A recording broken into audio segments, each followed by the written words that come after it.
Parallelogram क्या होता है? देखो, पैरेललोग्राम की इसने कुछ डेफिनेशन दी है। क्या कह रहा है? A quadrilateral is called parallelogram.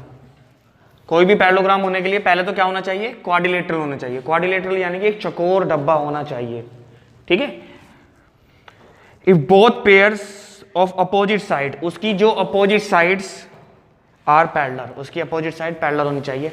ये क्या कह रहा है? एक ऐसा क्वाड्रिलेटरल, एक ऐसा डब्बा, ठीक है, जिसकी अपोजिट साइड पैरेलल हो, जिसकी अपोजिट साइड पैरेलल हो, वो क्या कहलाता है? पैरेललोग्राम कहलाता है। जैसे कि मैं एक फिगर बनाता हूं,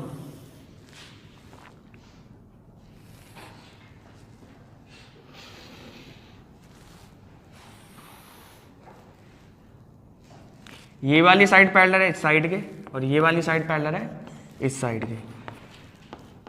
इट इज ए पैरेललोग्राम, ठीक है।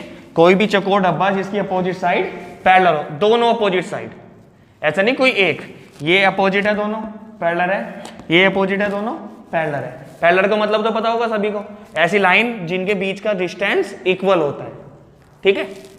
चलो इसके बाद बात करते हैं पैरेललोग्राम का फर्स्ट टॉपिक है। कुछ स्पेशल टाइप ऑफ पैरेललोग्राम होते हैं जिसमें कुछ प्रॉपर्टीज अलग होती है। पहला पैरेललोग्राम क्या है? रोम्बस। रोम्बस क्या होता है? रोम्बस एक तरह का स्क्वायर होता है,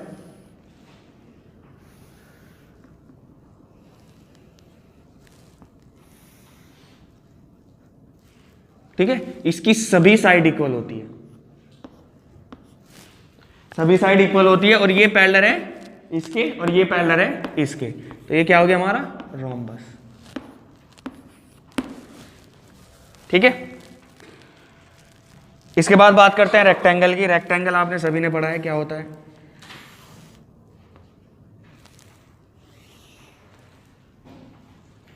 ये साइड इसके इक्वल, ये साइड इसके इक्वल, ये क्या है हमारा? Rectangle. A B C D. Rectangle भी एक पैरेललोग्राम है, यानी कि रोम्बस है क्योंकि इसके अपोजिट साइड पैरेलल है, रेक्टेंगल भी है पैरेललोग्राम। स्क्वायर, स्क्वायर भी एक पैरेललोग्राम है क्योंकि इसकी सभी साइड इक्वल है और अपोजिट साइड पैरेलल है, ए बी सी डी, ठीक है। इसके बाद बात करते हैं ट्रापीजियम।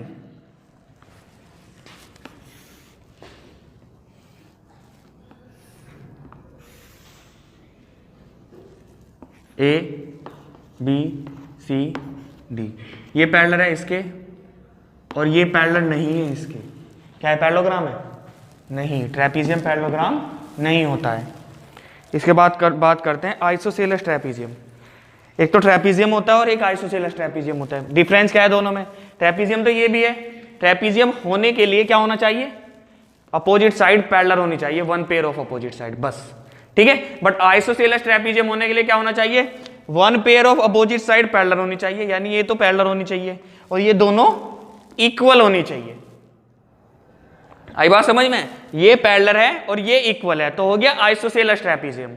और ये पैरेलल है दोनों और ये इक्वल नहीं है, तो क्या हो गया? ओनली ट्रेपीजियम हो गया, ठीक है।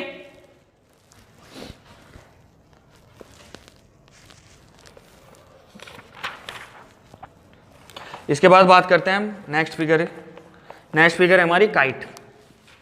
काइट क्या होता है? देखो ऊपर बना लेते हैं काइट को। काइट इस तरह की होती है,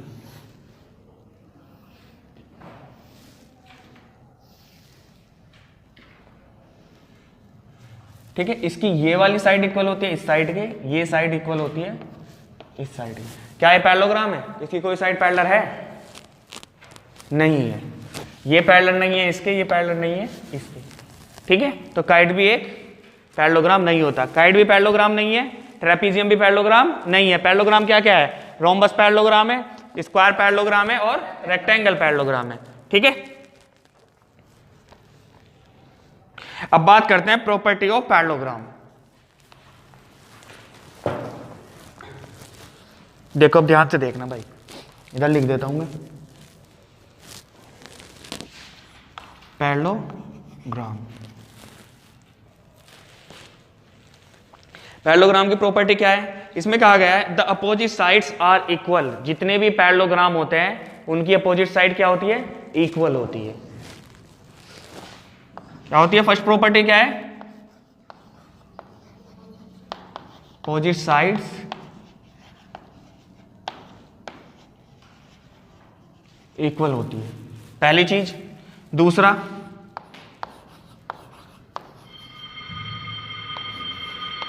अपोजिट एंगल भी इक्वल होते हैं।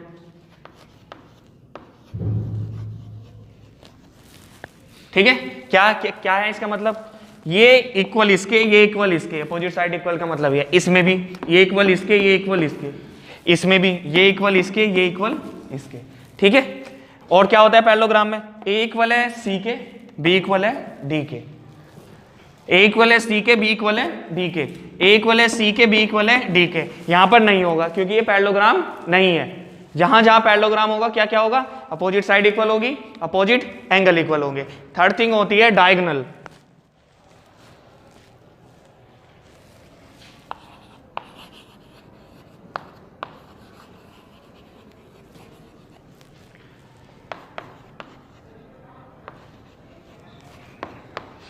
Diagonals bisect. डायगोनल बाइसेक्ट का मतलब क्या है? एक डायगोनल ये हो गया, एक डायगोनल ये हो गया। ठीक है, बाइसेक्ट का मतलब क्या है? जहां पर ये एक दूसरे को काट रहे हैं तो ये इक्वली काट रहे हैं, एक दूसरे को बराबर बीच में से काट रहे हैं बिल्कुल। अगर ये पूरी लाइन 10 सेंटीमीटर की तो 5 इधर हो जाता है, 5 इधर हो जाता है। अगर ये पूरी लाइन 12 सेंटीमीटर की है तो 6 इधर हो जाता है, 6 इधर हो जाता है। बिल्कुल बीच में से काटते हैं एक दूसरे को। ए सी बी डी को बिल्कुल बीच में से काटेगा और बी डी ए सी को बिल्कुल बीच में से काटेगा। आधा आधा कर देते हैं डिवाइड। कहां पर? जब पैरेललोग्राम हो। तो रेक्टेंगल में भी यही होगा।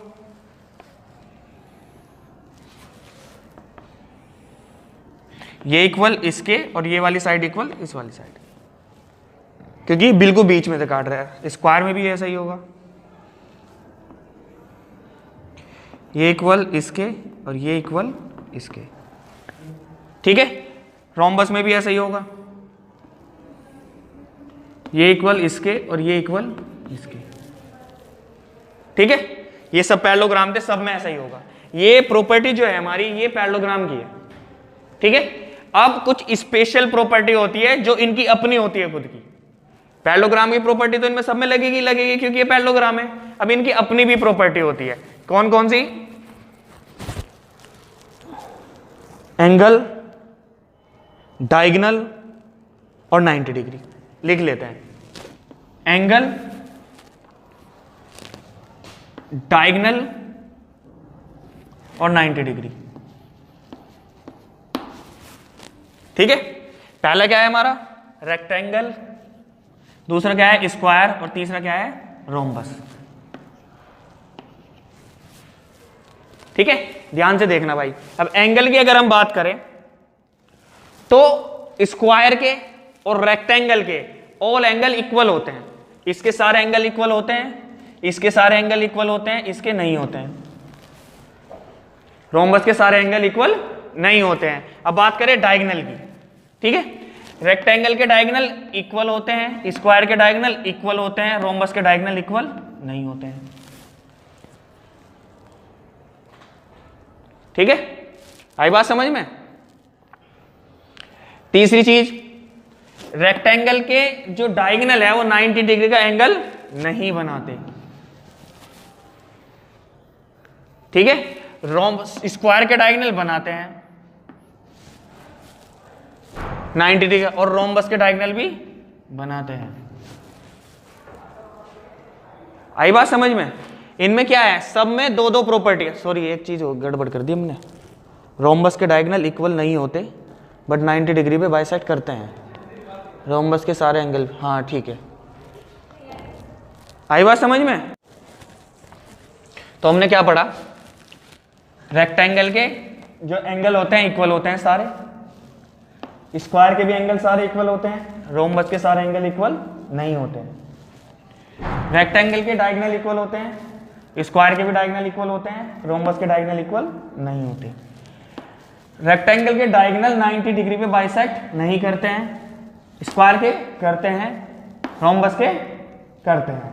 ठीक है, अब सुनो ध्यान से बात। ये क्या है रेक्टेंगल, ये एंगल इक्वल है तीनों, ये सब एंगल इक्वल है इसके, ठीक है, इनके डायगोनल भी इक्वल है, बट यहां पर 90 डिग्री का एंगल नहीं बनता, ठीक है। दूसरी स्क्वायर में ये एंगल इक्वल है इसके इसके इसके, सारे एंगल इक्वल है, डायगोनल इक्वल है, और 90 डिग्री का एंगल भी बनाते हैं ये, यहां पर 90 डिग्री का बनता है हमेशा, यहां भी 90, यहां भी 90, यहां भी 90 और यहां भी 90, ठीक है। इसके बाद रोम्बस की बात करते हैं, ये इक्वल नहीं होते, सारे इक्वल नहीं होते हैं, बट अपोजिट का अगर बात करें, ए इक्वल होता है सी के और बी इक्वल होता है डी के, ये तो पैरेललोग्राम वाली प्रॉपर्टी पहले ही बता दी मैंने तुम्हें। अब इसके डायगोनल भी इक्वल नहीं होते, बट 90 डिग्री का एंगल बनाते हैं, ठीक है, इसमें 90 डिग्री का एंगल बनाते हैं। अब बात करते हैं काइट की, किसकी, काइट की। काइट के भी डायगोनल इक्वल नहीं होते हैं, बट 90 डिग्री का एंगल बनाते हैं, ठीक है। काइट के जो डायगोनल होते हैं एक दूसरे को 90 डिग्री पर कट करते हैं, ठीक है। ये कुछ प्रॉपर्टी थी हमारी जो काम आएगी आगे यूज करने में।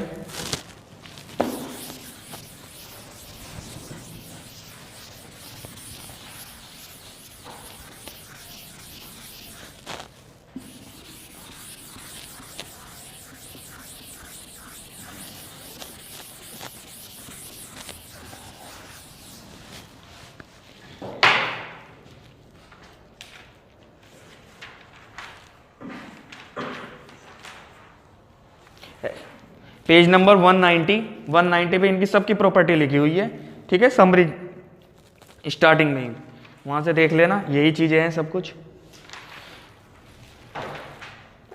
क्वेश्चन नंबर 1, ये कह रहा है ABCD is a parallelogram in which angle A 110, find B, C और D। एक पैरेललोग्राम है,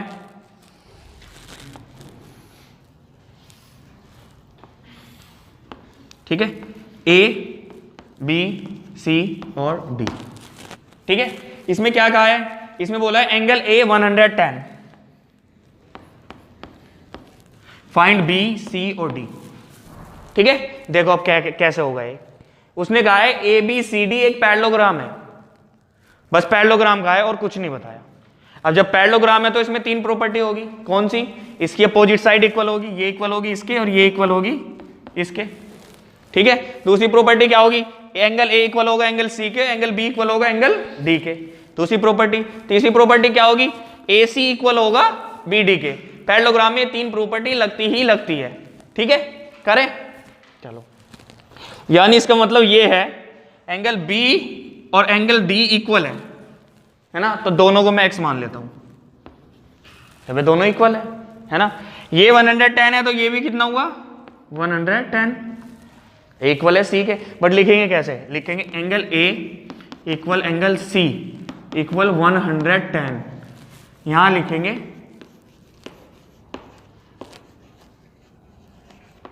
अपोजिट एंगल, ठीक है। और इसके बाद क्या लिखेंगे, angle A plus angle B plus angle C plus angle D equal to 360। क्यों, क्योंकि ये एक क्वाड्रिलेटरल है, लास्ट चैप्टर में हमने पढ़ा क्वाड्रिलेटरल का सम क्या होता है 360, ठीक है। चलो, तो angle A 110, angle B x, C 110, D x equal to 360 degree, ठीक है। x प्लस एक्स 2x, 110 और 110 220, 2x प्लस 220 इक्वल टू 360, तो 2x इक्वल टू 360 माइनस 220, ठीक है। तो x इक्वल टू माइनस करेंगे 140 अपॉन 2, x की वैल्यू क्या आ गई 70, तो ये दोनों क्या है angle B equal angle D equal 70 degree. This is the answer. Clear, कोई डाउट?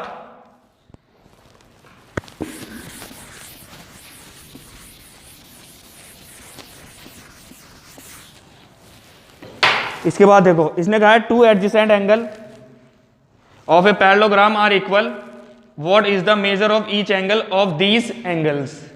ठीक है, एक पैरेललोग्राम है,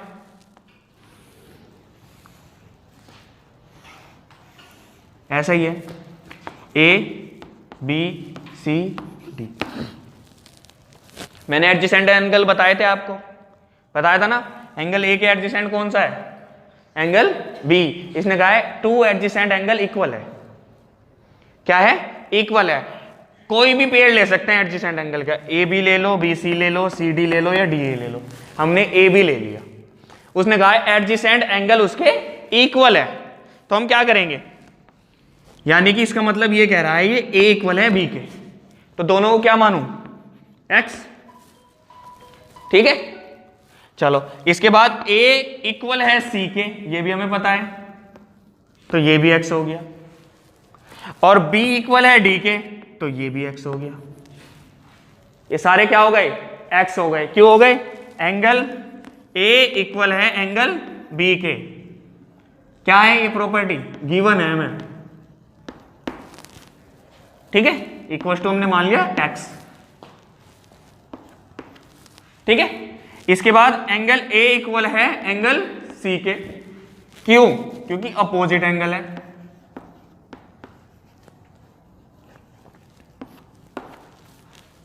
ठीक है, उसके बाद एंगल बी इक्वल है एंगल डी के, एंगल बी इक्वल है एंगल डी के, ये क्या है, अपोजिट एंगल है ये भी। ठीक है, अब ये सारे इक्वल हो गए तो क्या लिखेंगे, angle A equal angle B equal angle C equal angle D equal to X मान लिया। ठीक है, कोई डाउट, क्या करेंगे अब, क्वाड्रिलेटरल है ना, क्वाड्रिलेटरल की प्रॉपर्टी लगाएंगे, angle A plus angle B plus angle C plus angle D equal to 360, X X X X 4x लिख रहा हूं मैं डायरेक्ट, इक्वल टू 360 डिग्री, x इक्वल टू 360 अपॉन 4, क्या आ गया 90। सारे एंगल 90 के आ गए, कितने के आ गए, 90 के आ गए। अब ये कौन सी फिगर है अगर मैं आपसे पूछूं तो, या तो ये रेक्टेंगल है या ये स्क्वायर है। ठीक है, या तो ये रेक्टेंगल है या ये स्क्वायर है, कंफर्म हमें नहीं पता अभी। आगे बात समझ में, चलो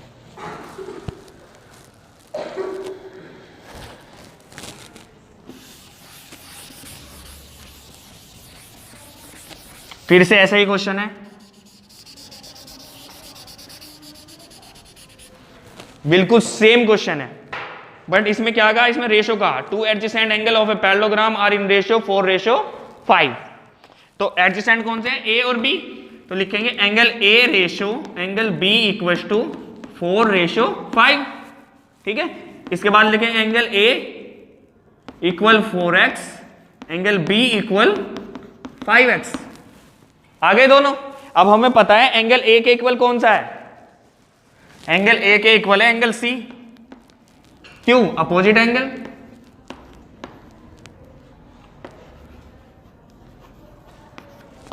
और एंगल बी के इक्वल कौन सा, एंगल डी, ये भी अपोजिट एंगल।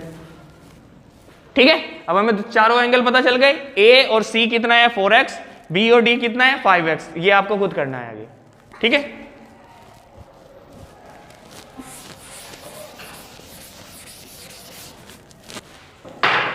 इसके बाद कहा क्वेश्चन नंबर 4 में, to adjacent angle of a parallelogram, वही कहा है, सेम है बिल्कुल। देखो एडजेसेंट हम एंगल ए और बी ले लेते हैं, एंगल ए और एंगल बी। एंगल ए कितना कहा है इसने, 3x - 4 -4, और एंगल बी कितना कहा है यहां पर इसने, एंगल बी कहा है यहां पर हमें 3x + 16, 3x + 16। दो एंगल पता गए, ए इक्वल क्या है सी और बी इक्वल क्या है डी, क्यों, क्योंकि अपोजिट एंगल है।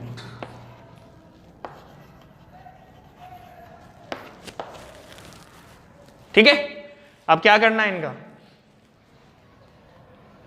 क्वाड्रिलेटरल की प्रॉपर्टी लग जाएगी, angle A plus angle B plus angle C plus angle D equal to 180, यानी ये दोनों दो बार आ जाएंगे।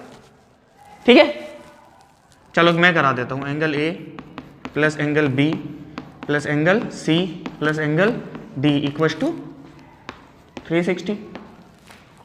ए कितना है 3x माइनस 4, बी कितना है 3x प्लस 16, सी कितना है 3x माइनस 4, डी कितना है 3x प्लस 16 इक्वल्स टू 360। कोई डाउट यहाँ तक किसी को?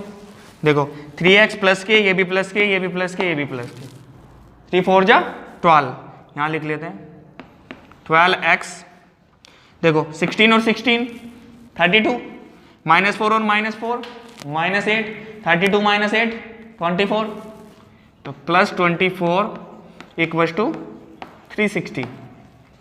12x इक्वल्स टू 360 माइनस 24 क्या आ जाएगा 36। x equals to 336 upon 12। ठीक है, 12 2 जा 24, 12 8 जा 96, तो x की वैल्यू आ गई हमारी 28। क्या है x की वैल्यू 28। क्या ये एंगल है 28? नहीं, एंगल तो हमारे ये है। तो एंगल a क्या है हमारा?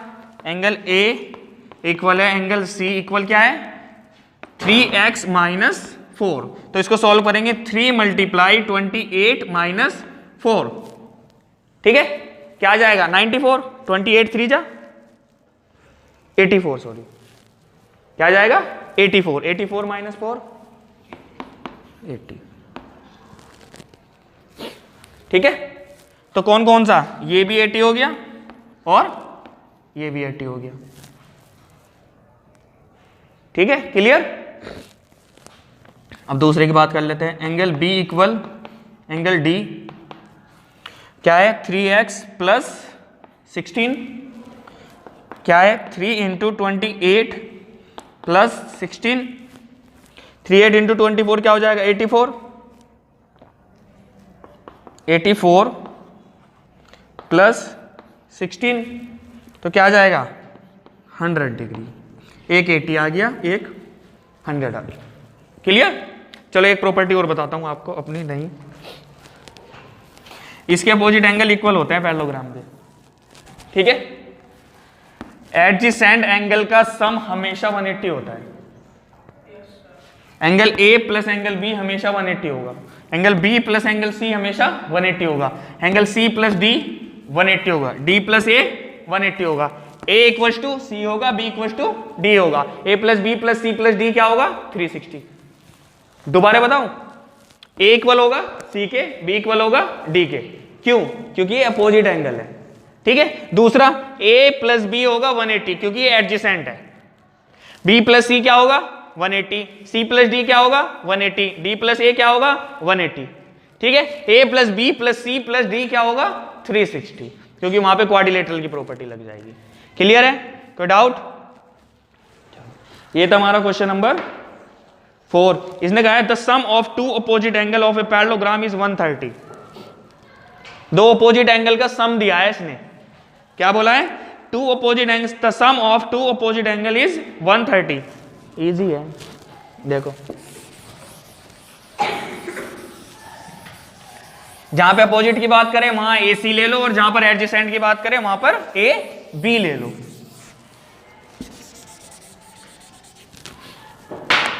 क्या कह रहा है? अपोजिट एंगल का सम 130 है, तो अपोजिट एंगल कौन से हैं? ए और सी। तो angle A plus angle C क्या है 130। क्या है ये? गिवन है। Angle A plus angle C क्या है? गिवन है। क्वेश्चन नंबर 5 है ये हमारा। ये में क्या है? गिवन है कि इन दोनों का सम 130 है, बट इसकी कुछ प्रॉपर्टी भी तो है। क्या? एंगल ए इक्वल है एंगल सी के, इक्वल है एक्स के। क्यों? क्योंकि ये अपोजिट एंगल है। ठीक है, अब जब ये दोनों इक्वल है तो दोनों की जगह एक्स रख दो। Angle x plus x equal to क्या है 130। 2x इक्वल टू क्या हो गया 130, x इक्वल टू क्या हो गया 130/2, क्या आ गया 65 डिग्री। तो ये भी 65 हो गया और ये भी 65 हो गया। ठीक है, अब हमें पता है ये जो बाकी दो है ये भी इक्वल है, इन्हें क्या मानूं, x तो मान लिया पहले ही, अब के y मान लेते हैं। ठीक है, चलो angle B equal angle D equal y, क्यों, अपोजिट एंगल है। ठीक है, चलो तो क्वेश्चन करें, यही कर लेता नीचे, angle A plus angle B plus angle C plus angle D equal to 360। ये पता है हमें, ये पता है, भी निकाला था, कितना है 65 plus y, 65 plus y equal to 360। ठीक है, चलो तो 2y प्लस 130 इक्वल टू 360। ठीक है, 2y इक्वल टू 360 माइनस 130। ठीक है, ऊपर लिख लेते हैं, 2y इक्वल टू 230 और y इक्वल टू 230/2 115। ये दोनों क्या हो गए 115 हो गए। कौन कौन सा, BB और DB, कितने आ गए 115 डिग्री, 115 डिग्री। ठीक है, कौन सा क्वेश्चन था ये हमारा, क्वेश्चन नंबर 5। ठीक है।